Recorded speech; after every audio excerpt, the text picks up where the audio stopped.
بسم اللہ الرحمن الرحیم۔ ناظرین اکرام، ایک مسلمان جب اللہ تعالیٰ پر ایمان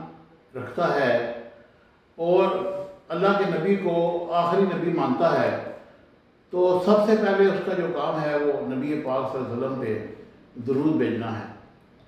اور کہتے ہیں کہ کثرت سے درود پڑھنے والے کا بال بال اللہ کی رحمت سے ڈوبا ہوا ہوتا ہے۔ حضرت ابن مسعود سے روایت ہے کہ رسول اللہ صلی اللہ علیہ وسلم نے ارشاد فرمایا کہ قیامت کے دن لوگوں میں سب سے زیادہ قریب میرا وہ بندہ ہوگا جو مجھ پر درود بھیجتا ہے، اور اس سے زیادہ اور انعام و اکرام کیا ہوگا کہ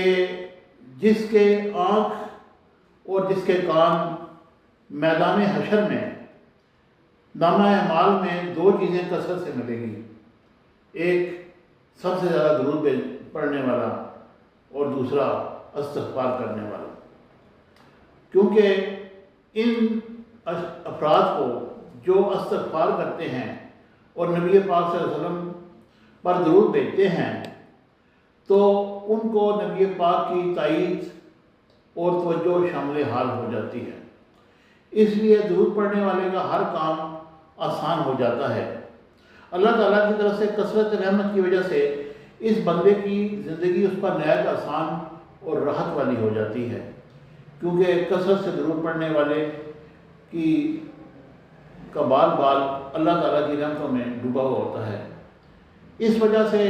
یہ قول ہے کہ درود پابندی سے پڑھنے والا بھیانک زندگی سے نکل کر روحانیت والی پاکیزہ زندگی میں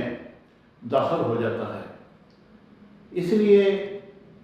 ہر بیماری کا علاج نبی پاک صلی اللہ علیہ وسلم پہ درود بھیجنا ہے، کیونکہ اللہ تعالیٰ کہتا ہے ان اللہ و ملائکتہ یصلون علی النبی یا ایھا الذین آمنوا صلوا علیہ وسلموا تسلیما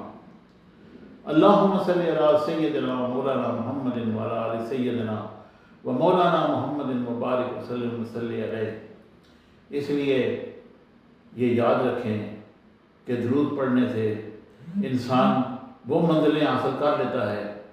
جو اس کے وہم و گمان بھی نہیں ہوتی۔ اللہ تعالیٰ ہم سب کو اس کی توفیق عطا فرمائے۔ Thank you very much.